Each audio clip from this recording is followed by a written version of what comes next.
6, 5, 4, 3.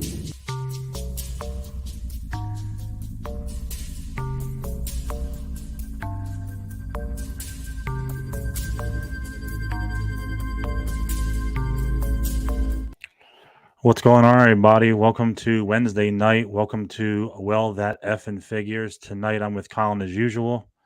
And joining us is the big swag, Brett Wagner, also known as the Lost Leatherface. And we'll get to our special guest in a moment. Well, actually, there's no chat available right now, so we don't have to get to the chat. So we'll get right to the guest. Who did that? I got a question. Who did that porno music that's in the intro? I love it. Oh, that's Colin's. Colin. I know what Colin did as a kid. There you go. And you see all them hands grabbing the I screen. saw that. I was like, get away. All right. Shit, you know. Nice job, Colin. It was all his past girlfriends trying to get away from him, you know? So, yeah. Yes. That's pretty cool. Oh, we do have somebody in the chat, The Collector. Welcome to the show, my friend. Brett, thanks for joining us. I know you're on your way to a party, but thanks for joining us, giving your time. So my pleasure, man. Look, I am literally parked right in front of the joint right here. So it's called at the bar is called Sorry, Not Sorry. That sounds like it's gonna be a good night. I don't know. I don't drink much, and I think I'll have one beer, and I'll probably shake hands with the director and try to get in his next movie. So. Hell yeah. That's when you're 55 years old, that is your extent of what you do. You sound ready to go, so wish you luck. Thank you, buddy. Yeah. So you've been in a ton of different things. I was looking through the list on IMDb. You've been everything from The Bold and the Beautiful to 2.5 Men. I can see why you're on Bold and the Beautiful, by the way. Thank you. The beautiful part, I put that in. It used to be just called The Bold, and then when I was a young man, I got that gig, and they changed it, and they added The Beautiful. There you go. You were also in Young and the Restless, because for me, it would be like The Old and the Tired right now, because I'm getting up there as well. But you've been in a lot of different shit, like from everything from those two to Texas Chainsaw Massacre, of course. Hannah Montana. Anna Montana too. Okay, really? That one. He's might be fucking with us again. Here's the deal. No, listen. If you're an actor, right? If you are a big guy, so I'm a character actor, and if you're in LA for any amount of time, you know, and I've been out here doing it 30 years, you'll audition for everything, right? Every big guy role, every, you know, Nickelodeon and Disney and all that stuff. That's all they want. Big guys that are funny for the comedic roles. So that's. You know, you'll eventually. So if you look at like Derek Mears and you look at some of these other guys that have been in LA, the Doug Tates, and I'm saying some stuff that's horror wise. Hopefully your fan base knows. Yes. So if those guys, we all have like, you know, 190. I got over 100 credits. I think those guys are the same because we've been at it a long time. And you know, as far as the big guy character actors in LA, it'll just be. You know, if you audition for 10 or 20 things, it might be your time to get that one. And then, you know, and then Doug or Derek will get the next one. And, you know, it's just, so you're going to build up a lot of credits. Yeah. Doesn't mean I saved any of that effing money like a moron.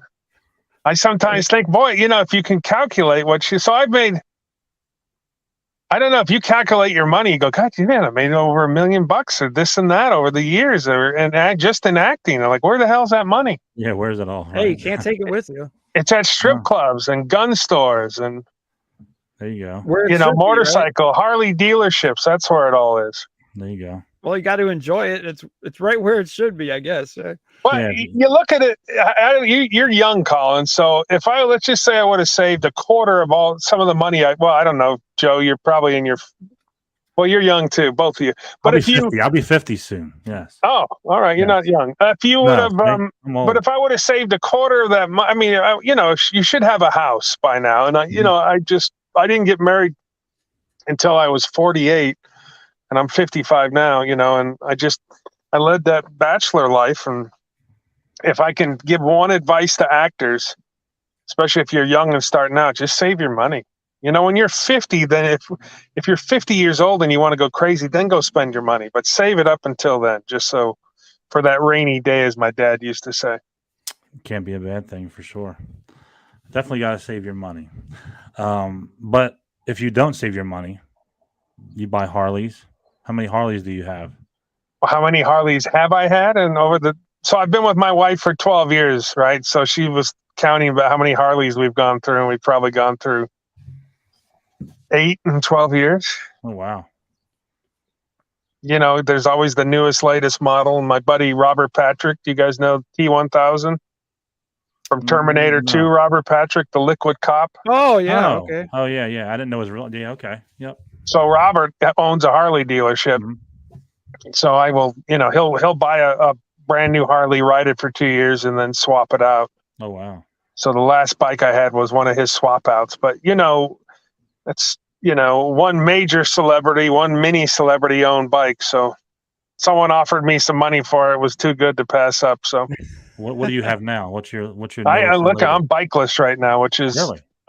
I haven't been bikeless in probably 30 years. But we'll buy it. We're on strike right now. It's stupid writers, writer's strike, stupid yeah. stuff. Yeah. So I'll wait till that's over and we can start getting some more acting work, because there's bikes to be bought. People during COVID went and spent so much money. They were getting free money. It's amazing. Exactly. They're not getting free money, but people thought they were getting free money, Right. and you're getting $600 a week to do nothing. So they were like, I'll go buy a brand new bike. And then all of a sudden now they're stuck with $500-$600 payments a month, going, oh my God. Yeah. And then So, they honestly think that the IRS didn't want some of that back. Bullshit. They wanted a lot of it back, believe Right, me. I haven't even exactly. done my taxes yet. I got a extension, but I got to go. I'm afraid to do it. I always procrastinate. And Man, every year I cringe. Oh, we saw it at in that the shit, man. in the whole collecting community too. Everybody was buying up all their for their collection. Now they're all selling it all. it Yeah. happens all the time. I mean, I can't tell you. I don't think that, but of all the motorcycles and handguns I bought over the years legally. Mhm. And then, especially when I got my first credit card when I was like 19 years old, I got a credit card and I was like, oh my God, let's go to Big Five and get a shotgun. I can't tell you. So there's probably 10 or 12 guns out there that over the years I've sold to pay rent. Mhm. I bought them and then I'm like, I got to pay rent in 2 months. I got to sell this fucking gun to somebody. Excuse my language. And then, No, please do. Nope, please. no, we I welcome don't. I come from the professional wrestling world where you better not curse in the ring. We're gonna get to that because I love wrestling, so we're gonna get to that eventually here. That's it. Save your money, folks. Yeah. Shit, buying a gun nowadays is an investment. The way those things are going up in price. Well, and it's tough in California, although we just can't. I don't need another gun. Believe me, if I brought another gun into the house, my wife would kill me. So we have plenty. And, it's not like people think that we are screwed out here on purchasing handguns. We're not. We just can't buy some cool stuff. There's cool enough stuff to buy, but you can't buy the really, really cool stuff. You got to go to Nevada or Arizona. Yeah. Yeah. Yeah, you're kind of limited out there in California. I guess California is a little more strict on that. Super strict. Yeah. So if you weren't acting, would you be living in California? No, I would not be. I'd be out of here right now. I mean, I'm 55 years old. When I grew up here, up until about 10, 15 years ago, this was still a very beautiful state. And I mean, there's certain parts of it are still beautiful, but LA, Hollywood, and we have such a major crime problem, and unfortunately the homeless problem out here that nobody wants to take care of. They don't want to do anything about it. And so you have 100,000, if not, it's probably well over that. Let's just say 150, 200,000 people on the streets. And, a good majority of those people are mentally ill that need to get help. A good portion of those are drug addicts that need to get help, and they won't do anything about it.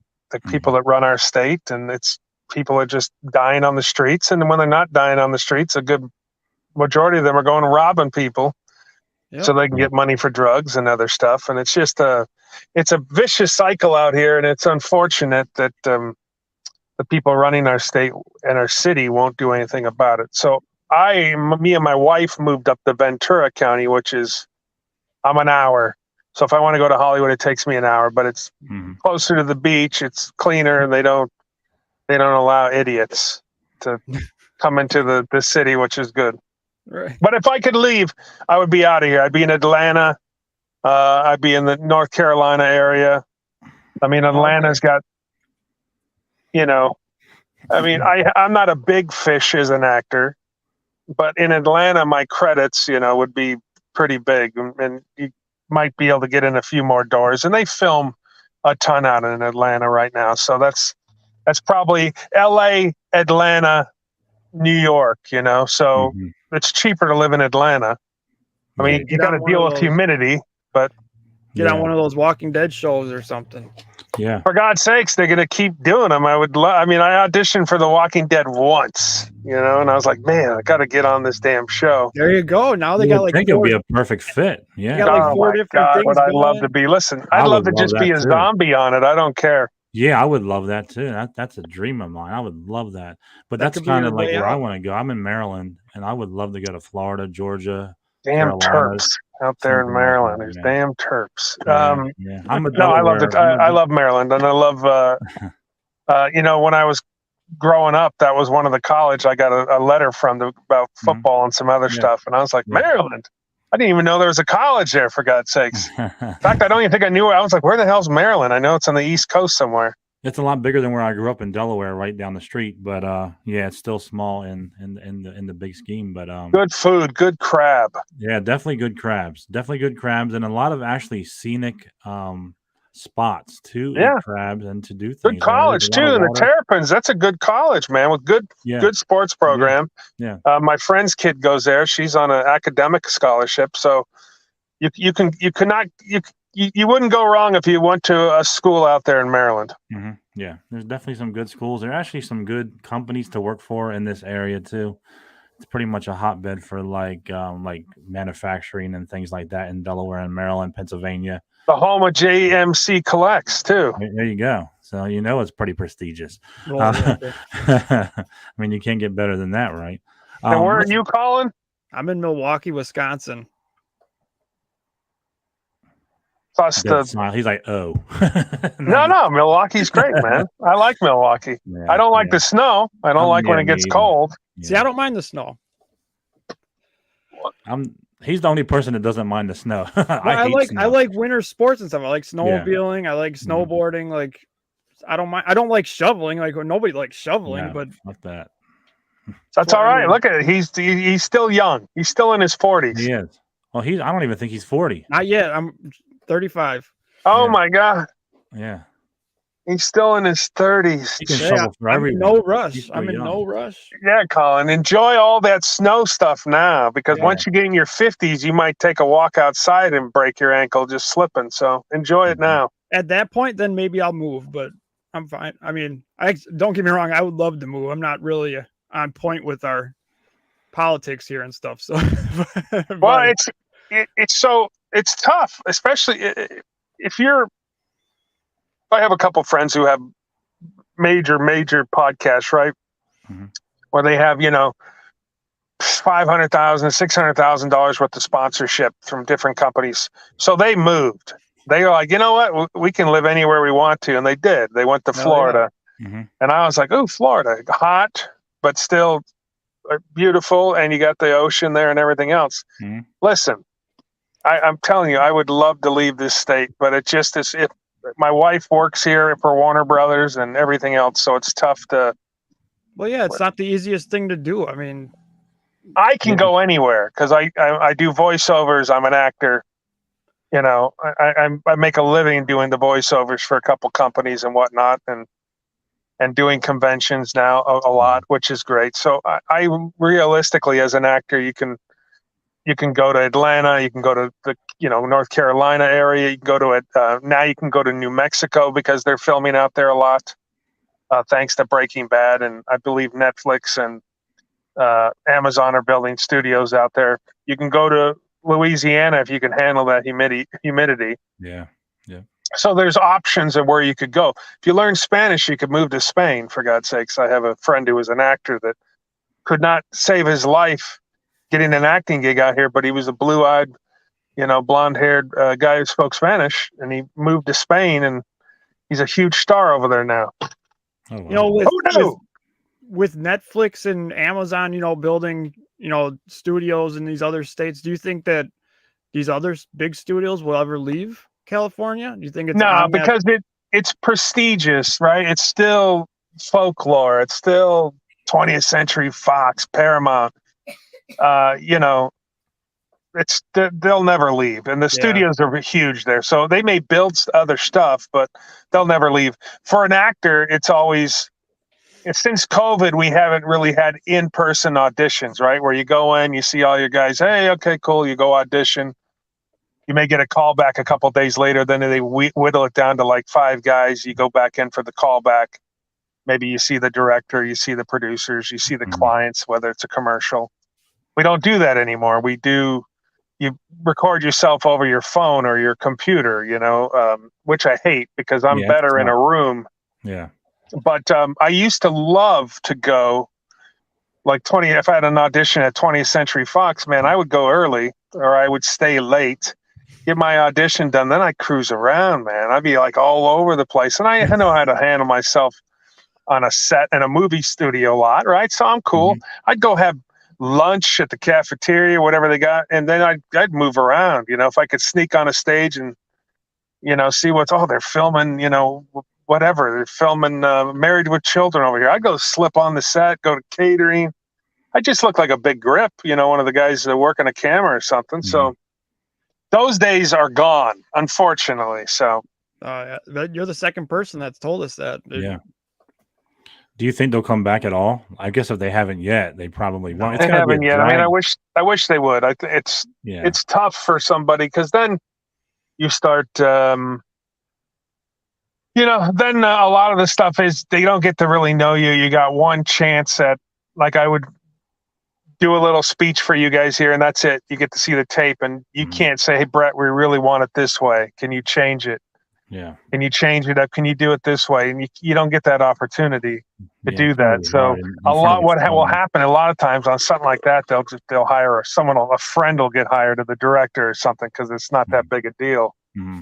Yeah, that's unfortunate. That's unfortunate because it's got to be hard to like stand in front of the camera and in front of the phone and just try to act out something instead of being in front of people and having that interaction. I got 2 auditions that I got to have in by Friday. So what I have to do then is I either have to do it myself, which is a pain in the ass, or I got to bug my wife and I go, hey, and then she'll read with me. And then I always get impatient with her and she's like, God damn. I'm like, hey, come on. That's not how you read it with some passion. She's like, shut up.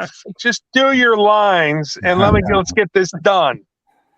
Yeah, it causing arguments and everything doing it this way. Yes, it does. Perfect. So I'm a big wrestling fan. What kind, how long ago did you wrestle and where did you wrestle? And so I worked for the minor leagues for the WWF back then, called Ultimate Pro Wrestling. So I helped start guys like John Cena, Samoa Joe, and a couple other guys in the business. And I mean, I was training to be a wrestler, but I was already too old. And, there was no way I was going to be able to do that. So I was like a bad manager, the big swag. I was this, heel manager, 6'5", 350-pound manager, it was great. I got to work with a lot of great people, the John Cenas, the Samoa Joes. I got to work with Kurt Angle, DDP. I got to work with all these guys. Triple H. I took a pedigree from Triple H and nice. Chavo Guerrero and all these guys I got to work with, that would come through our thing to do stuff. And, but yeah, I did it for like 6 years. It was great. But I mean, there's no money unless you make it, unless you are. I mean, at the time I was doing the voiceover for Monster Garage.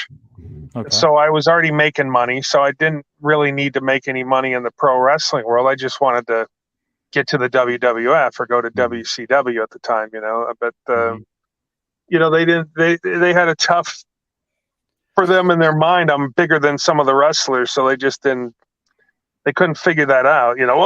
He's too big. I'm like, no, I'm not too big. China hit me and I went down like a sack of potatoes. That's the whole thing. Big guy, big voice, but a pansy.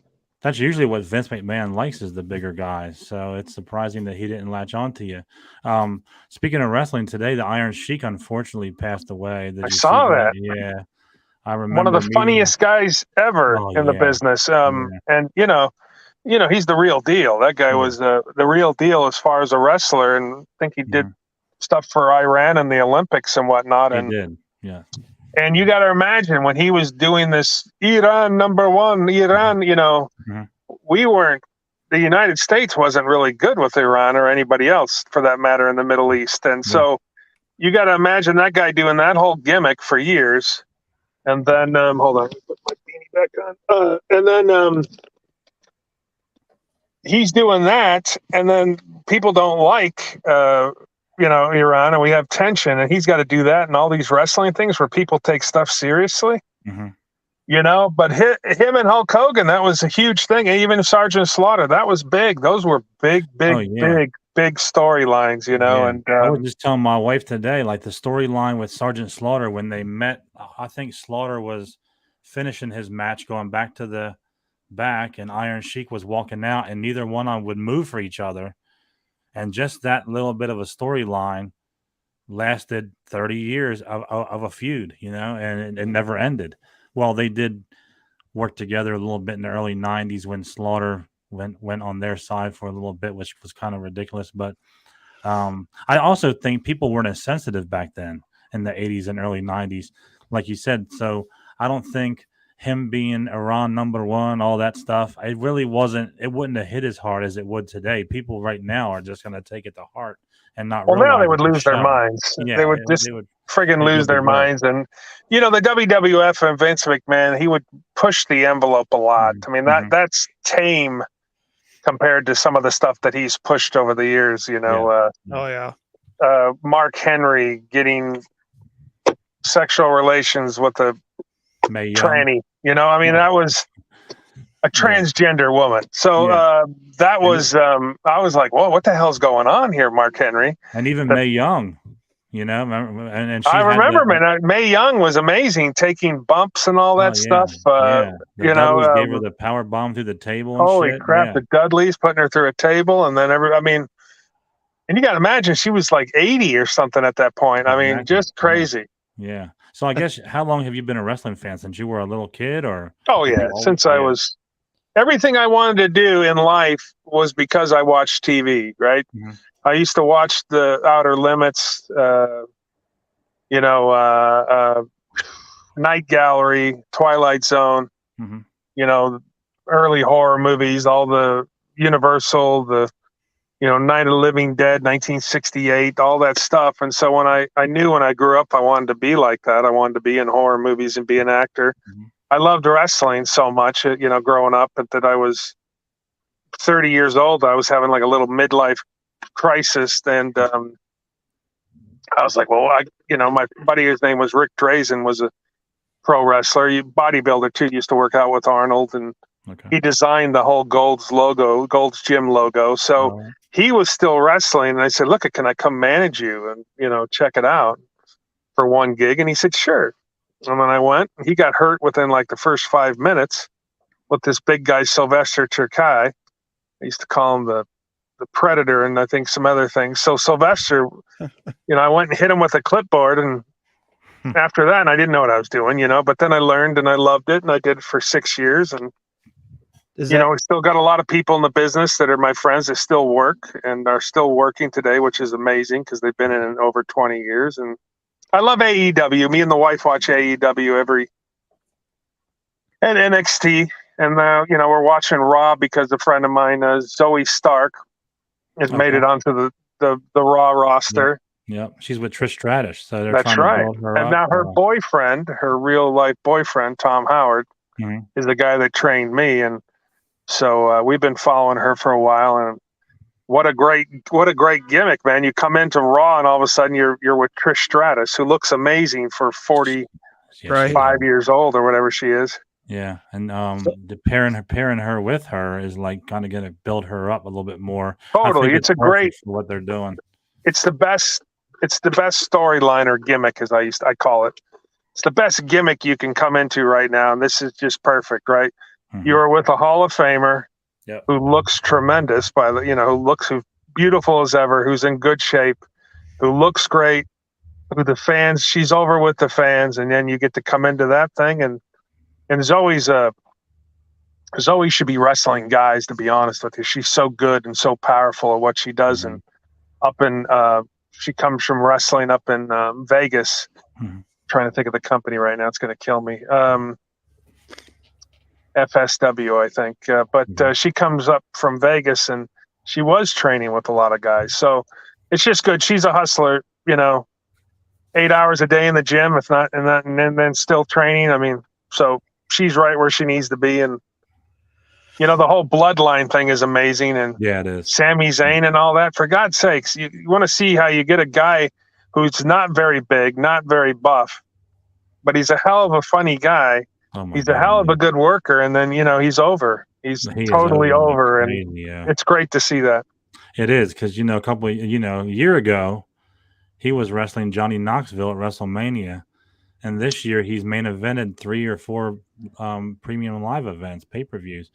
So he's come a long way with the bloodline. That whole storyline, the way they're doing it, is just pure perfection right now. Yes, I love it. I really do. And it's going to last a couple. It'll last a couple. They'll get another year out of this whole thing. Yeah. But they were doing an interview with Sami, and he was sitting there going, "Look, I can't be the face of the company, right? That's just. But I could be the champion for a while." And I was like, "Man, he's being honest, right? He's not this big. Roman Reigns could be the face of the big, muscular, handsome-looking guy, right? It's been in this business a long time. It's got bloodline in this, that this family's been in this business for 50 years. Sami Zayn's kind of a guy you wouldn't know you wouldn't realize that guy could kick your ass on the street. He just looks like some guy with stringy hair. And you'd be surprised how big he is in real life, probably. But like Roman Reigns even was hard to get over. They pushed him down everybody's throats for a couple of years, and nobody wanted him to be the man. All of a sudden, it just happened organically now with him as a heel in the bloodline, and now he's about to be a face, it looks like. So yeah, for a while there, I just never thought he was going to make it. But then they did this bloodline thing, and eventually, I guess the end game is he'll be the face, the good guy, and come out of this and somehow, maybe face the Rock someday. I don't know if the Rock's they wait too much longer. He's not going to want to do it. He's going to get too old. I don't know. The family gets involved, all that shit. But it's tough, I think, when you're The Rock or you're Batista and these guys, and you're making $100 million a year. Do you really want to go back for? I mean, yes, he probably does feel like he owes the WWF some, but he's gone back enough times to do shows. Yeah. So what are you really going to do? Are you going to really go back and maybe get hurt? Right. Yeah. For a couple $1 million for a favor, for a couple $1 million when you are making 25 million a movie, right? Or 20 million. It's not worth it. It doesn't make sense. Maybe a couple little run in, a little appearance, you might, but otherwise there's no way. I mean, if I'm bankrolling a movie and The Rock's going to go wrestle and I'm paying him $20 million, I'm going to say, no. Yeah. Right. You can't do it. I actually hope they just start building people who are already there, because I hate when they bring back like past talent for the most part. Just like at WrestleMania, they're going to bring back The Rock or John Cena or something. Let them guys be and try to build up who you have, because they have a lot of tremendous talent. Tons. But they just keep going back to the same old, and it's kind of old. And do you keep up with it a lot? Or because I know I fell off a little bit now without having cable. I keep up with it on like YouTube as reruns. I don't watch it as much as I used to. And AEW, I liked it at first. I haven't watched it lately because it just seems like there's no storylines at all. And yeah, it's just, I don't know. I'm kind of falling off with it all. Are you feeling the same way? Or? It's different, right? So AEW is a little different, but they bring in a lot of guys that normally the WWF wouldn't take because they're too small. Yeah. That's like with AJ Styles back in the day. AJ, he just wasn't big enough to the right size. And then when they realized he's one of the best wrestlers in the world, finally they gave him a shot. He's over. He's great. I mean, a lot of these guys were in Japan. Kenny Omega and all these guys and the Young Bucks and Cody. Yeah. And Cody, they were all in Japan, making a name for themselves in Japan, making a decent buck. Wrestling in Japan is we call it strong style over there, right? I mean, those guys are really semi-hurting each other. It's not that we don't get hurt when you're wrestling out here and doing stuff, but in Japan, it's, that fighting spirit thing. So those guys will lay in those punches and those clotheslines and all that stuff. So those guys were making a good name for themselves out there. Then, I mean, it's good for them. I'm totally happy that a lot of my friends are getting to still work. Samoa Joe's at AEW. Rick Knox, my buddy, who's the referee, is killing over there. Luther is one of my buddies who's over there wrestling. So it's a good place, and they get paid decently. And everybody flies out. They'll fly out on a Tuesday or a Wednesday, and then work, shoot a couple shows, and then fly back home. So it's a good gig. Yeah, So they do have it pretty easy. Yeah. Were you already acting when you got into wrestling, or did the wrestling lead into acting? No, I was already acting. Although the wrestling did help my acting tremendously, because I would be the guy they would send out if the ring got broken, or something, or we had a stall. They go, Schwag, go out there and stall, and I'd be like, oh, fuck, all right, let me get the mic, and then I'd go out there and entertain the crowd for 10 or 15 minutes or shit. do shit. So when you got to make 1,000 people, because we wrestled at a place that would hold 1,000. So if you got 1,000 people in there and you got to make them boo you or cheer you, it's all psychology. And people don't understand that wrestling is all about psychology. You do things for a reason. You just don't go out and throw some punches. And there's a reason in pro wrestling why moves are done. There's cutoff spots, we call it. I'm going to give this guy the heat right now, which means I'm going to give there's reasons you do that. And that's to make the crowd pop, make them boo, make them understand what's going on, who's the bad guy, who's the good guy. And so when you can do that for 1,000 people or 15,000 people on any night, going into a room with two guys like you and a chick behind the camera running the camera, it's not such a hard thing to get them to like you. Yeah. Yeah, you don't think about it. Like the acting really helps in wrestling and vice versa. But sure. Well, you can look at The Rock, right? The Rock and John Cena. Look at those two guys. Even look at Batista, right? Look at those guys, how great they are, because they're quick on their feet, right? The Rock is the quickest guy you're ever going to see in your life, as far as you can just say go, and he can be funny and be serious. He can do everything just on the go. It's called improv. And that all comes from that pro wrestling. And then, so when he gets into the acting world, it's a lot easier than as if you were some guy coming up and you've taken some acting classes and here you go. Right. As I said, you've already been entertaining 15, 20,000 people, getting them to do your chants. So you already have the advantage. Right. Yeah, The Rock was really good at that. All he had to do was raise that eyebrow and everybody cheered, So if you could do that, you got him. Colin, when he was a young man, younger in his 20s, he used to raise the eyebrow a lot. That's what I heard. Rumor. Yep. You got it. I don't even know what that means. I don't know who told you, but I don't even know. I don't know what that means. It just sounded weird. So love wrestling, and my other love is horror. And you've been in a lot of horror movies, but the one that stands out, obviously, for me is Texas Chainsaw Massacre, because that's my favorite movie of all time, horror-wise. Can you take us back to? I know you were originally cast as Leatherface. Yeah, you did. I'm going to swap out the beanie. I'm going to go to the hat now. Okay, you did the first kill, the Kemper kill, and then something happened. Can you run us through what happened and why you were recast? I got cast as Leatherface. There's other people that will say, "Oh no, I was the guy that got cast," but I got cast. I went in an audition. I got the gig. 2 months later, we're in Texas and we're filming. I filmed something for half a day, just some real quick stuff. Then the second day of filming was the big day where I killed Kemper with the sledgehammer. Eric Balfour and then drag him and slam the door. Well, I think we're in July or we're August in this house, and you've seen the house, and we're in the middle outside of Austin in the field, where this house was, and it was so hot. And in that, I was already 350 pounds. And now while they had me all just even bigger with all this stuff on that I kept dragging him, and I was like, all right, come on, we're good, right? We're good. But, I don't know the director. He's a nice guy, by the way, Marcus Nispel. I'm friends with him on Facebook and beyond.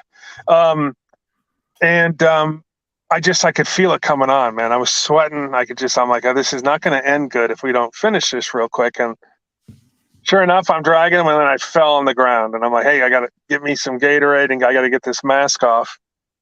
So we get outside. I drink like 8 Gatorades or 7 Gatorades, real quick. And after like 20 minutes, I said, I think I'm all right. But what happens when you get heat stroke is your muscles, there's no water, right? So you're deprived of water, and my muscles in my back just tightened up. And so we had to finish that scene. They wanted me to drag him some more. So I luckily had a few painkillers on me. I took them. Someone had a skateboard. So and then it's not that Eric Balfour is heavy. He's just tall and lanky. So we put him on the skateboard, so it made it easier for me to drag him. And then slamming that door shut, I was in so much pain. It was a giant door. It was so big. At least I remember it being giant, because it took everything I had to slam that door. But went to the hospital that night afterwards, and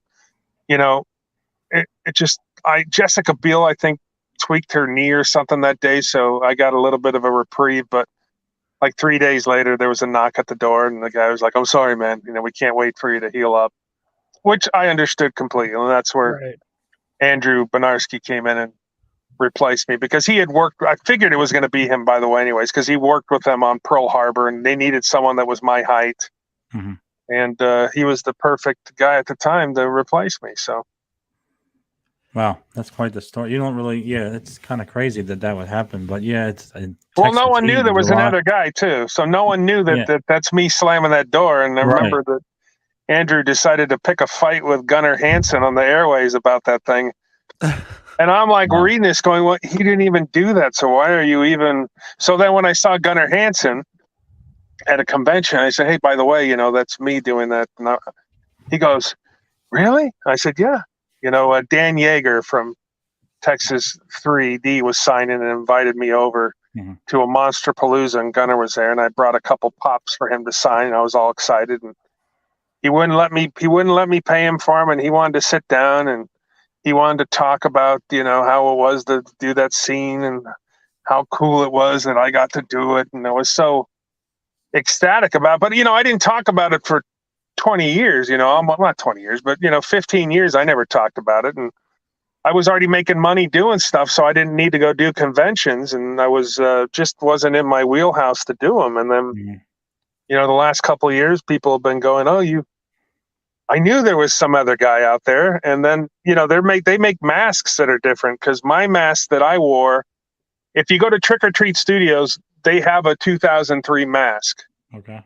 That is my mold that Scott Stoddard did before we even did the movie. So that's based off of my mold. And then there's some other guys that make the Hewitt mask. So there's the Wagner mask now, and then there's the Hewitt, which is Andrew's. So I didn't even realize this. And there's people that are making masks, these mask makers that are doing this stuff. And they all knew about it. Oh, we knew there was another guy. You can tell. Oh, it's amazing what people find out, I mean, is there a reason why they didn't just reshoot that footage with I don't know why they didn't I mean, you can definitely tell our body styles, and I remember I remember everything. So I watched it the first couple of times because you don't have time on a movie, when we finally got that was just one day shooting. That's the whole day shooting that one scene. Yeah. And you just don't really have time to go back and shoot it again. So, and most people aren't going to be able to tell. I never told the difference. Yeah, I never. You can't. If I go back and look, maybe I could. You'll see that I'm heavier. You'll see that the mask is a little different. You'll see that, but it's quick. Look, it's 38. It's 38 seconds, to be honest with you. So I'm in that movie for 38 seconds. Now, happens to be a very pivotal kill in the movie. And there's only 2 of us who have ever done that. And that's what Gunnar Hansen said. He's like, you and I are the only guys that have ever slammed that door. And I was like, I never thought about it that way because I always was like, man, that's Gunnar Hansen, for God's sakes. You know, he's a guy that everybody that does that role after that has to look up to and see, well, what can I do different and what can I do to pay homage to him? So, you know. That was and let's face it, most of his kills come from a chainsaw. So you had the one sledgehammer one, you know. That's it, buddy. And you know, and I never claim it. I don't say anything. You know, sometimes I'll do appearances and I see they have a picture of Andrew on there, and I go, "Hey, you gotta take that down. That's not me."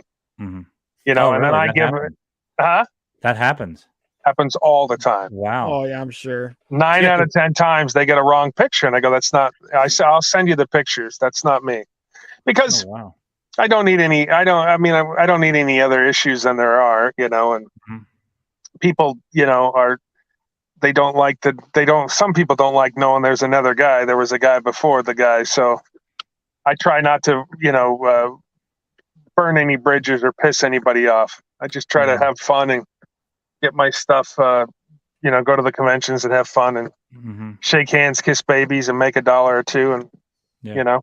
How long did it take you to recover from the heat stroke? Because, I mean, it must a have week been later, really but I was schedule. filming in Mexico. I filmed the movie a week later, a week later. No. So I went home. So 3 days. So I was literally filming. I was there in Texas for a week. I filmed 2 days. I had like 3 days off in the beginning. We were just testing the clothes and letting the director take a look. And yeah, I like that. No, let's do this. Filmed for a day and a half. Then I had 3 days sitting in the hotel room healing. And then I went home. So if I was there probably a week after that, I was filming a movie called Puerto Vallarta Squeeze in Mexico with Scott Glenn and Harvey Keitel. And, you know. So what was it like stepping into a role like that? Like, so, like, you know, so iconic of a role? Well, it's, you know, for 2 months, I was freaking out about it, to be honest with you, because I was like, God damn it, how am I going to play? How do you play Leatherface? I mean, so many great, and R.A. Mihailoff is a great friend. I was working with R.A. when I was 19 years old in Hollywood, working bars and big clubs and nightclubs and everything. So he was the first guy I called when I got the gig. But so many people have done really well at it that I was like, what am I going to do? But then when you get on the set, it's just kind of forget about it. And you just, you know, it's let's go. And you just do it. Yeah. Now it would have been interesting to see, you know, there was some other better, I mean, there's, you know, before I would have finished the movie, and then who knows what would have happened. You know, I probably would have got the second movie, obviously, that Andrew did, The Beginning, I think it's called. Yeah, they were both great movies. I mean, I've never watched the second one, so I don't know. Oh my God, it's so good. Yeah.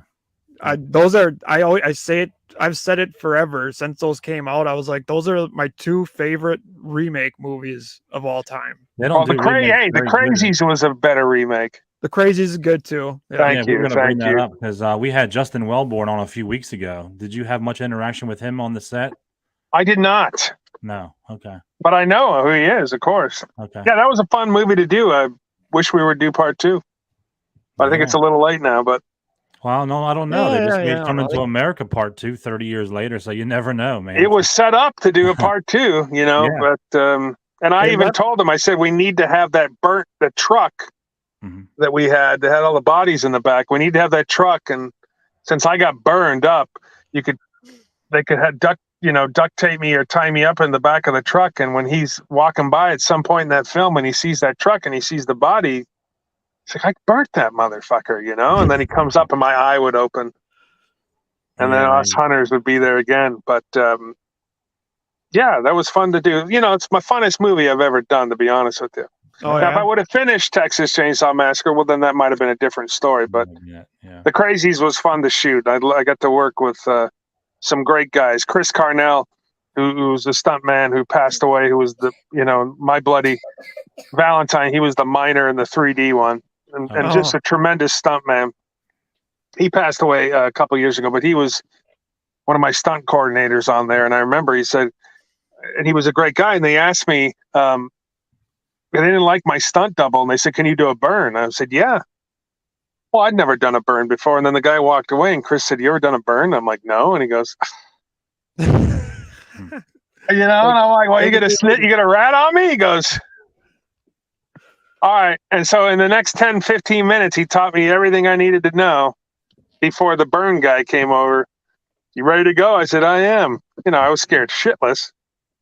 But, I did a 3/4 burn and a full burn. So that was, it was very exciting. And Now you got something to talk about now. yeah, it was great. I can talk about it now. And then when Chris was alive, I didn't want to say that he forego that stuff. But what a great guy. And I had him on my podcast before, and just a tremendous stuntman. So cool story. Definitely. Yeah, so I was gonna say I lost my train of thought. Colin, go ahead. Yeah, go ahead, Colin. I lost my train of thought. I'm thinking. Go ahead. No, I was gonna say they left that open for a second movie. They had the plane go over at the end, and it was all gonna start again. I was like, oh no. Yeah. Well, they have them going towards like Des Moines or whatever it was. Yeah. I forget what the city is, Des Moines or Sioux City. And one of the things, they had these infected crisscrossing chasing them, and another they had them in like a diner or something. And then Timothy Oldo, I don't know if that's in the movie or not. He looks, and all of a sudden his nose is bleeding. But yeah, we got stuck in between Shutter Island, whatever it was called, and then Johnny Depp's Alice in Wonderland. So we did really good opening weekend. We did like 18, 19 million. And then the next week was Johnny Depp, and it just killed us. Oh yeah. And then Shutter Island. So everybody went to go see those two things. Mark Ruffalo, a good friend of mine, by the way, that was in Shutter Island. Mark used to bartend at a bar that I was a doorman at. And here's a funny story. I don't think he'll remember it, but he was doing plays and stuff like that. And I got an agent first. I'm like, I got an agent, Mark. I remember I go, my agent will take you. He says, I think I'm going to stick doing the plays for now. And I'm like, I think you made the right decision, Mark. Right. Yeah, he's wow. Yeah, he's doing amazing right now. Yeah, he's a good guy too. He works on this water conservation stuff out here in California and beyond, trying to save our water and whatnot. He's just a really good dude. Mm-hmm. Yeah, the 2.5 Men episode that you were in, was that one with Charlie Sheen or Ashton Kutcher? No, it was with Charlie. Okay. And you were in a jail cell, right? If I remember. Yeah. He's thinking, he goes, what's the worst that can happen if I go to jail? Yeah. And then he thinks about, and I'm like, ooh, I like it when it's gift wrapped. Yeah, we watched every single one of them episodes, probably 5-6 Great times. show. I didn't realize how funny that show was. And it's the same with Mom, an episode I did a Mom. Mm-hmm. I didn't realize how funny that show was, and dealing with people that sobriety and other issues on that thing. And I was like, this is a brilliant show. Best craft service ever on the TV show Mom with Alice and Janney. Mm-hmm. Yeah, I didn't get into that show until my dad did it. He told me, he was like, just give it a chance, and I did, and I started watching it like all the time. Right when I watched 2.5 Men, we used to watch them back to back, and it's a good show for sure. And I didn't realize how good an actress Allison Janney was. Of course, I'd seen her in movies and everything else, and then I got to do that. Then we watched her in I, Tonya, that movie, and she was so brilliant. And then she was very nice. We'd see her at a couple red carpets here and there, and she remembered, oh, it's Brett. How are you? And I'm like, oh my God, Allison Janney remembers me, for God's sakes. And I'm like, oh, that's pretty cool. That's cool. But yeah, getting to work on sitcoms in LA is always fun. Yeah, I've never been a big sitcom person. I don't know if it's the laugh track or what. They do turn out being like funny and shit. I just never give them a chance. Yeah, I guess I grew up with them, like with all the 70s and 80s sitcoms that I loved. I was just watching Different Strokes the other day, and when I was bored, and I was like, these shows, like, you can't get away with some of the shit now that you did back then. Oh no, especially like Archie Bunker, All in the Family. All in the Family's a great show. The Jeffersons, you'd never be able to. I mean, what's his name? Sanford and Son. You'd never. Oh my God, yeah. One of I my mean, he was favorites. throwing the N-word around a lot. I mean, I He remember was. that's the first time I ever heard the N-word was Mhm. on. I'm like, what did that guy just say? I was like, Yeah. what the, but yeah, because people are too sensitive now, which is a shame. Mhm. Yep. Yeah, they were some great shows. Great shows. And they had the best shows in the 70s and 80s, I think. So I've always been attracted to like the sitcoms. But in Two and a Half Men, this is one of my favorites of all time. I gotta say, like that was this. I didn't really care. I can't say I didn't care for the Ashton Kutcher years. I mean, it wasn't terrible, but it just didn't have the same dynamic. It wasn't as, the same. No, it wasn't. they should have So, just ended it. They always yeah, they do that sometimes, like yeah. I it's mean, when better out Ashton, just to end something, when he Well, first they're started making with the money, long so hair, when he Yeah. first they're started with the making long, money. right, They have advertisers, right? So yeah, that executive producer's going, what's his name? I'm not good with the. Anyways, he's making hundreds of millions of dollars, right? Right. So why end it? Let me bring in someone that I think that the fans like, and we'll go Yeah. from there. And Ashton did a fine job. But Colin was telling me, Joe, your favorite show growing up was Silver Spoons. I did like that. I just wanted to. I did like that. I wanted to make sure before I made fun of you. Hey, you can make fun of me, but I wanted that train in my house. That one that they rode around, man. That was kind of all the arcade games. Shit, man. Look at I'm making a joke and I have no idea, know. and this guy just Yeah. called me on, and he's doing like well. it. Yes, Yeah, I right? like It totally I backfired on don't you. think. Yeah, it backfired. I don't. Well, that's payback. Ricky for lying. Schroeder, come on. Yeah, that's payback for lying about where you were earlier and had me fooled with the Puerto Rico Yeah. thing. But So yeah, listen, that was the perfect house, man. The arcades and all that shit. we I have a love couple of pinball machines in our Mhm. house. I have a Terminator 2, Mhm. and then we have a one called it's a pool pinball machine. Like a I can't billiard think of it table. right now what it's called, but yeah, we love. I didn't realize, if you buy a 25, 30-year-old pinball machine, it acts like a 25-year-old, 30-year-old pinball machine. That once Right. in a while you got to get a guy to come in and freshen it up for you. That's and the guys that know how to work on 30-year-old pinball machines are few and far in between. So, Oh yeah. No. and they charge you a lot. Yeah, I'm sure. We really appreciate you coming to hang out with us today. Yeah, this is. Yeah, man. Listen, I appreciate it. I know we had this set up for a while, but yeah, I mean, so let me give you a scoop on a couple cool movies that are coming out that you can watch. Okay. I am in a movie called Fool's Paradise, which we shot a couple years ago with Charlie Day, John Malkovich, Ray Liotta, I'm gonna write these down. Kate Beckinsale, which is out now. I play John Malkovich's bodyguard limo driver. And then I filmed a movie this year called Desert Fiends, and I Okay. get to kill a few people. Scout Taylor Compton, which was cool, and Tom Arnold's in the movie, and a couple wow. other folks. And so that's going to be the grossest horror movie you've ever seen in your life. No way. I'm telling you, it's going to be. Because right now, what's the Terrifier? Terrifier is amazing. Yes. I wouldn't call it gross. No, but it's got like some brutal kills. It's got brutal kills. Listen, Yeah. I would give my left nut to be in Terrifier 3. Left nut. I see these guys at conventions, Damian Leone and David Howard Thornton. I see them at some of the conventions, and I'm always very. Hey, maybe you could be the guy that takes Art out. Yeah. Listen, I would do whatever. I'm telling you. The big swag. I love that movie. That. Listen, if they do another fundraiser on this, I don't think they're going to have to. I mean, listen, I would even pay to be in that movie, Part 3, which I don't. Unless you're a brand new actor and you don't have reels and stuff on you, you don't have footage. Mm-hmm.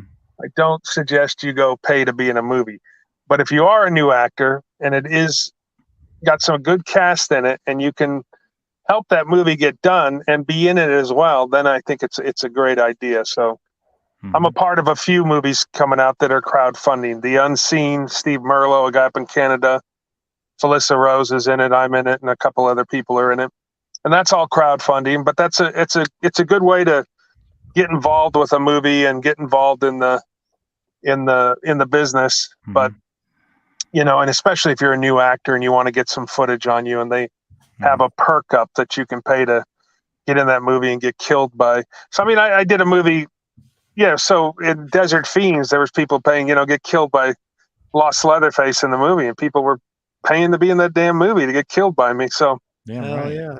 it's pretty Drag me cool. out and slam the door, right? I can't wait to see that one. Yes, Desert Fiends. I'm telling you, the grossest movie you'll see in many years. Have you met but, David? Have you met David from Terrifier? Do you know him? Yeah, at all? nice guy, very nice. Him and Dame. You want to. So if you go to any convention, the biggest lines by far, your Bill Moseley, your Robert Englund, the Scream people, anybody from the Scream, and the Terrifier 2 crew. The biggest lines you will ever see in your life. I mean, I'm talking. These people are signing for 7-8 hours straight. No stop.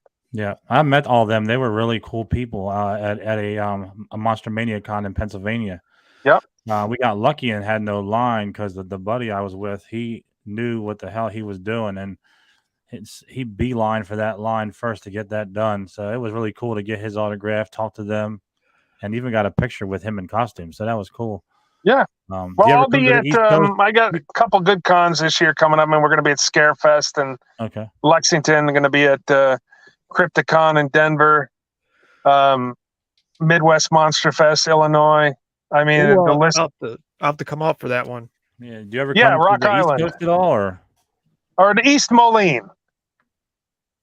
So yeah, that'll be I think August or September in Midwest Monster Fest and East Moline out there in the Quad Cities area. So a ton of stuff going on. Monster Expo in Massachusetts. I mean, going to be doing Buffalo Nickel City Con coming up end of this month. Cool. And then I'll dip over across the border for a day to go to Deadly Grounds, Canada, which is a coffee shop. Yeah, which is pretty cool. Yeah, they're usually at all the monster cons around here. Deadly Ground. Yeah. Do you ever come to like the Maryland, Pennsylvania, Jersey area? Man, I can't get those folks to book me. I want to. I don't know. I should be doing Monster Mania, right? Yeah. I should be doing that stuff. I did Horror Hound Cincinnati this year. Holy hell, man! That is the good time. Good time. Unbelievable. Unbelievable. And I just got back from Carolina Fear Fest. Which was good as well. Great staff, good people running that. So yeah. I hope you do come to the East Coast where I'm able to get to you and meet you. Well, damn it, you can get to me, Joe. You don't have to whisper sweet nothings in my ear. You don't have to offer me tacos. Well, tacos are come good. Get me, Joe. Just come get me. I'm the taco king. You know who else is the taco king? I consider myself a taco king. I can get a taco in any state in America, and I know where to get a good taco. But Billy Gibbons, the singer of ZZ Top, is the true taco king. Wow. Oh, shit. He will tell you. You could call him up, say, Billy, I'm in Houston. Billy, I'm in New Orleans. Where do I go get a good taco? He will guide you through the back alleys. Nice. The greatest taco. Yeah, so. That's it's been a pleasure. I appreciate you guys having me on, and thank you for your time. We'll do it again, and keep up the good work. Yeah, I'll definitely come and see you in Illinois. Yeah. All right, buddy. Yeah, I'm going to hold you to it. I'll be there. I'll come. Okay, bud. I wrote it down. Thanks for joining us. Yeah, you take care, man. Go have fun. Thanks, bud. Appreciate it. All right, Joe. All right. Another hour down. What do you want to talk about now that we got a couple minutes? No, we're good. It's 9:00. Okay. So it was fun talking to him. It was a good time. Yep. All right, people. So everybody in the chat, thanks for joining. Let me see who we got next for you. Next week will be Chris Burfield. Burf, what you got from me, Goody Will? We're gonna have him on, and that's gonna be a good hour. We'll talk to him, and for now, thanks for everybody for joining, and good job, Colin. Thanks to Brett Wagner again, and we'll see you next time. And for now, that's what F and Figures. Thanks, guys.